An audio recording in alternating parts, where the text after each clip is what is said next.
ఎప్పుడు మాట్లాడినా life and death సమస్య అంటుండేవాడివి. కానీ లైఫ్కి డెత్కి మధ్య జవాబు లేని ప్రశ్నలాగా నువ్వు నిలబడి ఉన్నావని, నీ జీవితంలో ఇంత భయంకరమైన సత్యం దాగి ఉందని మాతో ఎప్పుడు ఎందుకు చెప్పలేదు విష్ణు? నేను కిరాయి మనిషిగా ఇక్కడికి వచ్చాను. నాకు డబ్బు అవసరం. మీకు నాతోనే కానీ నా గతంతో అవసరం ఉండదనుకున్నాను. అందుకే నేను ఎప్పుడు ఏ విషయమూ మీకు చెప్పలేదు. కానీ ఇప్పుడు అవసరాన్ని మించిన అతీతమైన బంధం మన మధ్య ఏర్పడింది విష్ణు. కళ్యాణి నీతో అందమైన జీవితం ఊహించుకుంది, నువ్వే లోకం అనుకుంది. నువ్వెంత ప్రమాదమైన పరిస్థితిలో ఉన్నావని కళ్యాణికి ముందే తెలిస్తే బాగుండేదేమో. కళ్యాణికి నా మీద లేనిపోని ఆశలు కల్పించాలని నేను ఎప్పుడూ అనుకోలేదు. కొత్త కొత్త కళ్ళు రేకెత్తించాలని ఎప్పుడూ ప్రయత్నించలేదు. గాలికి కొట్టుకొచ్చిన గాలిపటంలా నేను ఇక్కడికి వచ్చాను. గాలిలోనే కలిసిపోతాననుకున్నాను.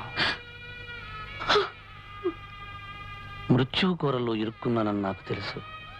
కానీ మీ స్నేహం, అభిమానం, వాత్సల్యాల మధ్య నా చావును గురించిన భయం నాకు గుర్తు రాలేదు. మీతో సరదాగా ఆడుతూ పాడుతూ నా చివరి రోజుల్లో ప్రశాంతంగా గడుపుతున్నాననుకున్నానే గాని కళ్యాణి మనసులో స్థానం ఏర్పరచుకుంటున్నానని గమనించలేదు. నేను చేసిన పొరపాటేమిటో అర్థమయ్యేసరికి ఆలస్యమైంది. నన్ను క్షమించాను. క్షమించడం? నేనెవరిని క్షమించడానికి? భవిష్యత్తులో తీరని లోటుతో సతమతం కాబోతున్న కళ్యాణి నా మాట అడుగు. నిన్ను క్షమించిన అర్థం చేసుకున్న కళ్యాణి చేయాలి.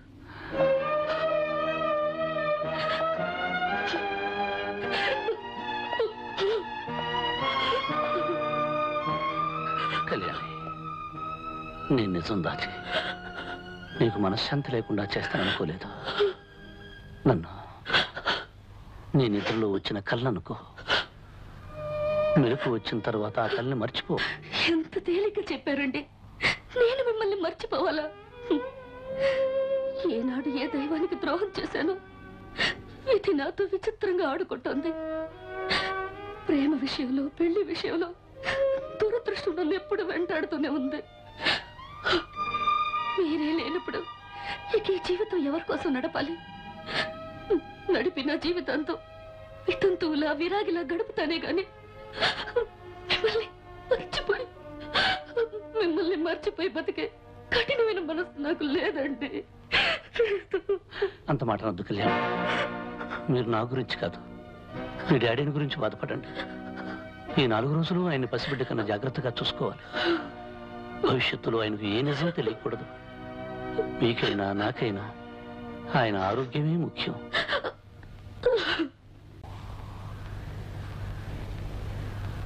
మిస్టర్ లాయర్, నాతో ఏదో ముఖ్యమైన విషయం మాట్లాడాలని అర్జెంటుగా రమ్మని కబురు చేశారు. ఏమిటా ముఖ్యమైన విషయం? చూడండి రంగారావు గారు, విష్ణు కేవలం ఒక నేరస్తుడుగానే మీకు తెలుసు. కానీ విష్ణు మాకేమిటో మీకు తెలియదు. కేవలం ఒక నాటకం ఆడటానికి మా ఇంటికి తీసుకొచ్చిన విష్ణు అతని మంచితనంతో, నిజాయితీతో, వ్యక్తిత్వంతో మా అందరి గుండెల్లో నిండిపోయాడు. ఇప్పుడు మీరు అతని ఉరి పేరుతో తీసుకెళ్తే మీరు మా అందరి గుండెలు బద్దలు కొట్టిన వాళ్ళు అవుతారు. మా అందరి మనసులో మంటలు పెట్టిన వాళ్ళు అవుతారు. అందుకే అలా జరగకూడదని మిమ్మల్ని చంపాలనుకుంటున్నాను. Lawyer, what is this? ఏమిటి మీరు చేస్తున్నారు? ఎస్, ఇది మీ రివాల్వర్. మీకు తెలియకుండా తీశాను. మిమ్మల్ని చంపితే మా విష్ణుని కాపాడుకోవచ్చు. అతన్ని బతికించుకుంటానికి నేను హంతకుండా పర్వాలేదు. లాయర్, కాకి బట్టలకు కట్టుబడి వృత్తి ధర్మానికి తల వంచి విష్ణువుని తీసుకెళ్ళడానికి వచ్చాను. నిజానికి ఈ వృత్తి చేస్తున్నందుకు నాలో నేను ఎంత కుమిలిపోతున్నానో మీకు తెలియదు. విష్ణువుని మీకంటే ఎక్కువగా నా కన్న కొడుకులాగా అభిమానించాను. అతని ప్రేమను ఆశీర్వదించి దగ్గరుండి పెళ్లి చేశాను. అతని ఆఖరి కోరిక నెరవేరాలని ఆశించాను. అతని నాటకం పూర్తయ్యే వరకు అనుమతి అడిగితే ఇచ్చాను. కన్నీళ్లను దాచుకుని కఠినత్వాన్ని మొహాన పూసుకుని విష్ణువుని తీసుకువెళ్ళటానికి వచ్చిన నన్ను చంపాలనుకుంటే చంపు.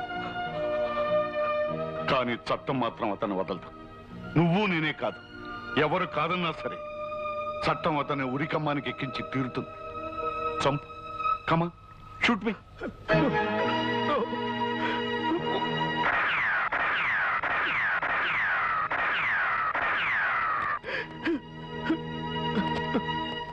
Take it easy. Take it easy.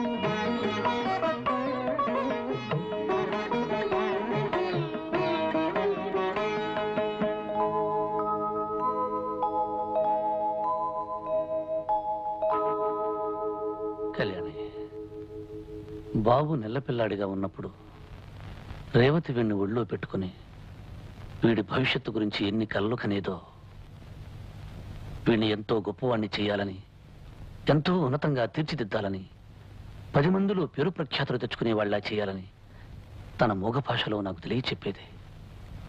కానీ వీడికి అమ్మను దూరం చేసి నేను దూరం అయిపోయి అనాథ అనే ముద్రతో ఈ లోకంలో వీడిని ఒంటరివాణ్ణి చేసి వెళ్ళిపోతున్నాను. విష్ణు, ఎందుకలా మాట్లాడతా? బాబు ఏనాటికి అనాథ కాడు. వీడికి అమ్మని నాన్నని అన్ని నేనే పెంచుతాను. వీళ్ళమ్మ కలలకి ఆశయాలకి రూపంగా వీడిని తీర్చిదిద్దుతాను.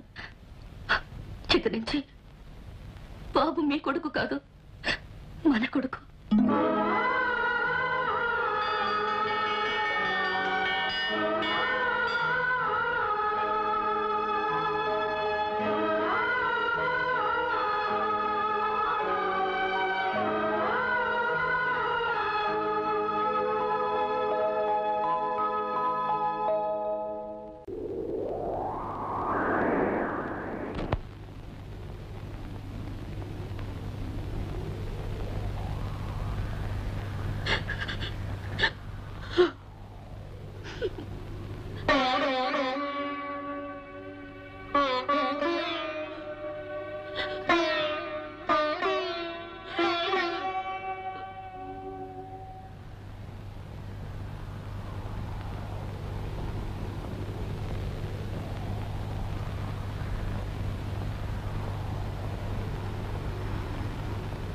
సార్,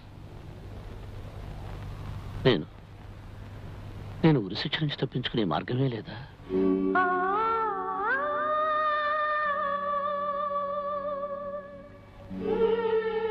సార్, నాకిప్పుడు బ్రతకాలనిపిస్తోంది.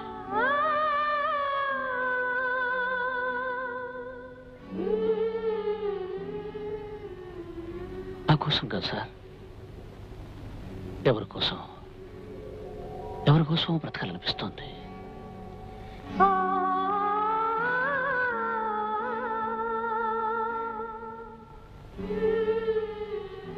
వీల్లేదు కదూ, నాకు తెలుసు.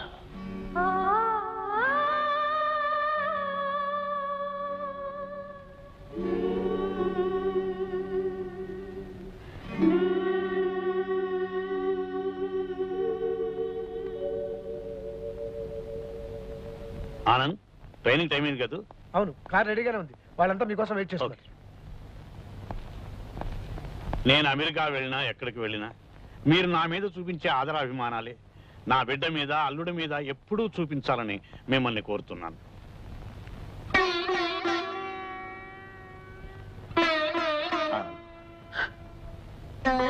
నేను వెళుతున్నాను.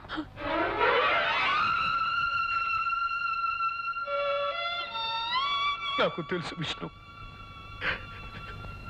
నువ్వు ఎక్కడికి వెళ్తున్నావో తలుచుకుంటేనే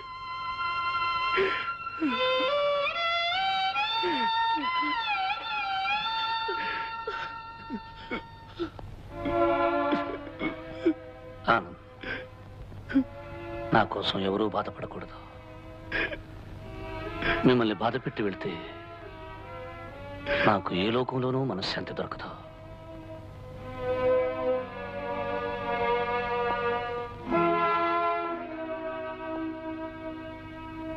నా మెళ్ళో పడాల్సిన తాడు ప్రభుత్వం అక్కడ సిద్ధం చేసి ఉంచింది.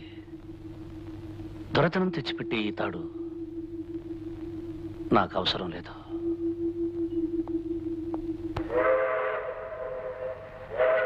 ఆందోళనతో 2 వారాల క్రితం ఈ దేశంలో అడుగుపెట్టాను. ఆనందంగా ఇప్పుడు ఇక్కడి నుంచి బయలుదేరుతున్నాను. మిస్టర్ విష్ణు, మనిషి అన్న పదానికి మంచితనమే అర్థమైతే నువ్వు నిజమైన మనిషివయ్యా. నీలాంటి వాడి నీడన మా అమ్మాయి సుఖపడుతుందని నాకు తెలుసు. నేను ఒక చిన్న కోరాలనుందయ్యా. మీకు మగపిల్లవాడు పుడితే నా పేరు పెట్టుకోవాలి, రామచంద్ర ప్రసాద్ అని. ఆడపిల్ల పుడితే లక్ష్మీదేవి అని పేరు పెట్టండి. అదే కళ్యాణి వాళ్ళ అమ్మ పేరు. అలాగే uncle. Wish you all the best. మా కళ్యాణి, మీ నాన్న సంతోషంగా ఆనందంగా వెళ్తున్నాడమ్మా. బాయ్. Bye daddy.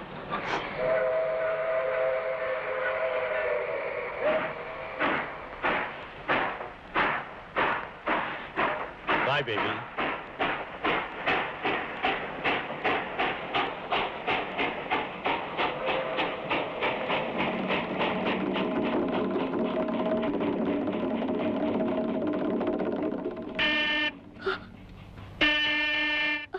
కళ్యాణి, లోకం అనే రంగస్థలం మీద జరిగే ఈ నాటకంలో నా పాత్ర ముగిసిపోయింది. ఇంతకాలం నటించిన నేను ఇక వెళ్ళక తప్పదు. మీ నాన్నగారు వెళ్ళి ఆఖరి క్షణం వరకు ఆయన్ని ఆనందంగా ఉంచి నా పాత్రకి నేను న్యాయం చేకూర్చాను కదూ. కళ్యాణి, మీ నాన్నగారి కోరిక ప్రకారం నా బిడ్డని, మన బిడ్డని రామచంద్ర ప్రసాద్ అని పిలువ. నీ నోటితో అలా పిలిస్తే అదే దీవెనయ్యి వాడు కూడా మీ నాన్నలాగే గొప్పవాడవుతాడన్న ఆశ. కళ్యాణి, ఆపరేషన్ పూర్తయి బాబు గొంతొస్తే వాడు మొట్టమొదటిగా అడిగేది నాన్న ఎక్కడా అని.